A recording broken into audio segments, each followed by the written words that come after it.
ang Quad Committee. Walang congressman dito na magnanakaw.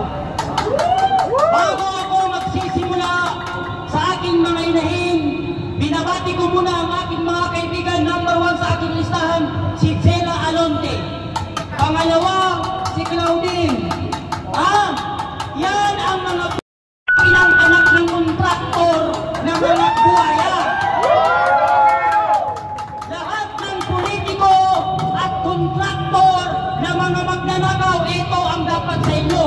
Pag ang kontraktor at politiko magnanakaw, ibig sabihin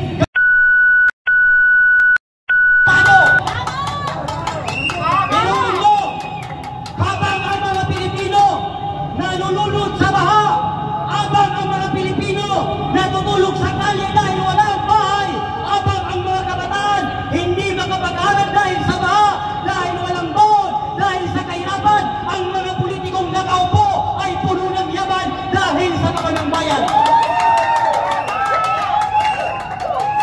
Ang tagal-tagal na natin, ilang presidente na ang dumating, hindi pa rin natin nakakamtan ang hustisya sa ating bansa. Papalit ang mga pangulo. Ngunit sige, thank you.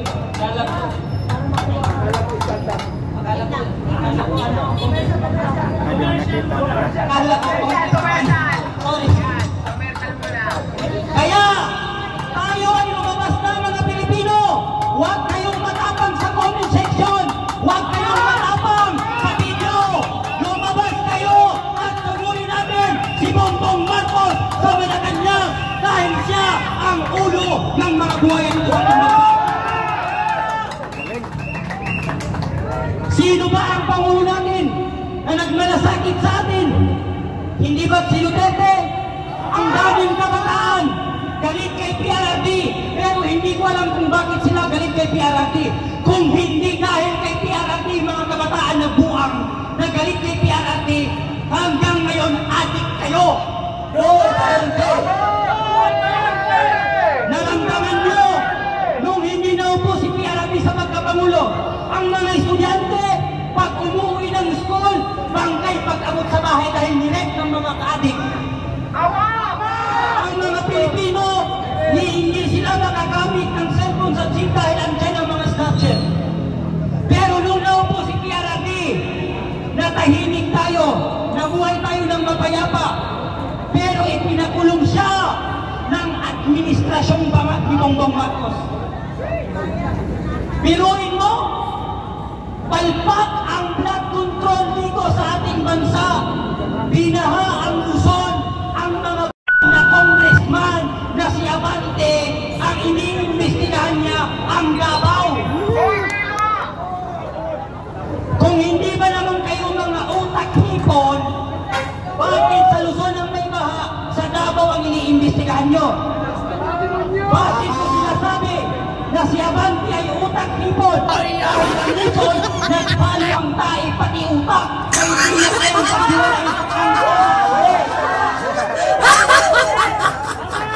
kaya, ito ang payo ko kay Abante na appointed son ni Garcia, isa kang utak hipon.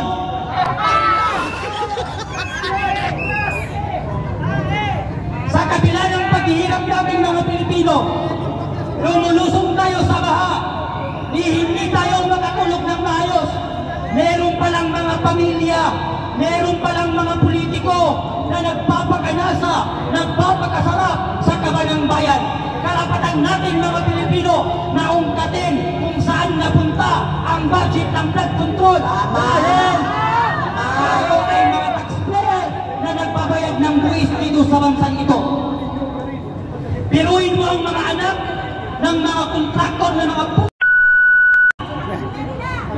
hindi na sila nahiya mag-post-post ng mga kinakain nila na nagkakahalaga ng 759,000. Akalanin mo, walang hiya na nag-post sa Instagram niya, si Chela Alonte, na nag-post siya sa kanyang Instagram account na sinabi niya wala siyang utang na loob sa mga Pilipinong pulubi.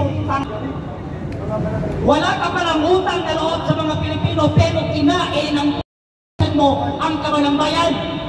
Dapat lang kayong murahin. Karapatan naming murahin kayo. Bakit? Mas masahol pa sa mura ang pagkain nyo sa kaban ng bayan.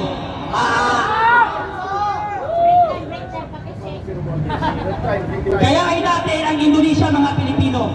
Ang Indonesia, mga warrior people na nilabanan nila at sinukpo nila ang korupsyon sa kanilang bansa.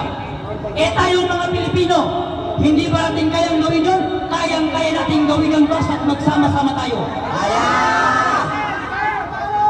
Huwag tayong matapang sa comment section. Dapat matapang tayo sa personal. Ako kahit ibang ko, kahit mamatay ako ngayon dito, wala akong pakialam kasi mamamatay na tayo lahat, mga congressman na buhaya.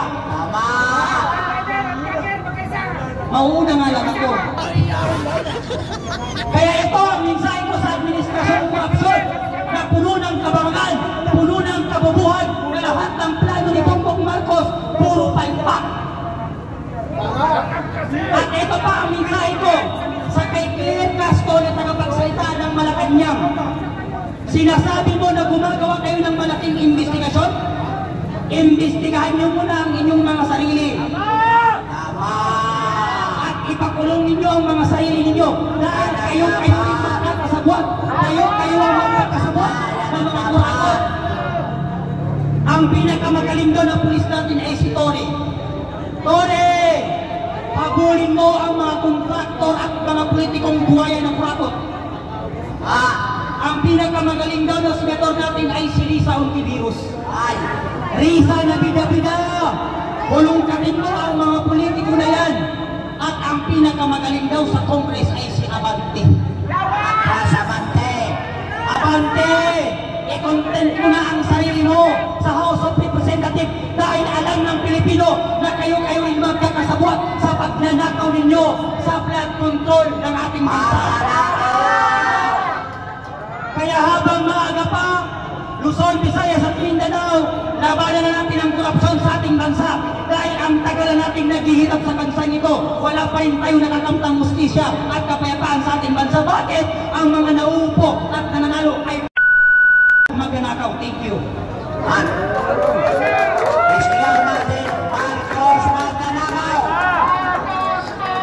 Kaya ako sa'yo, Kuya Park!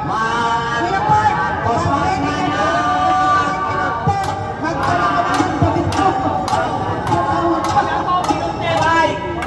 Pag ako ipinapuntin ni Abante na utak hipon, hindi ako natatakot. Bakit ako natatakot na ang kaharap ni puro politikong buhaya?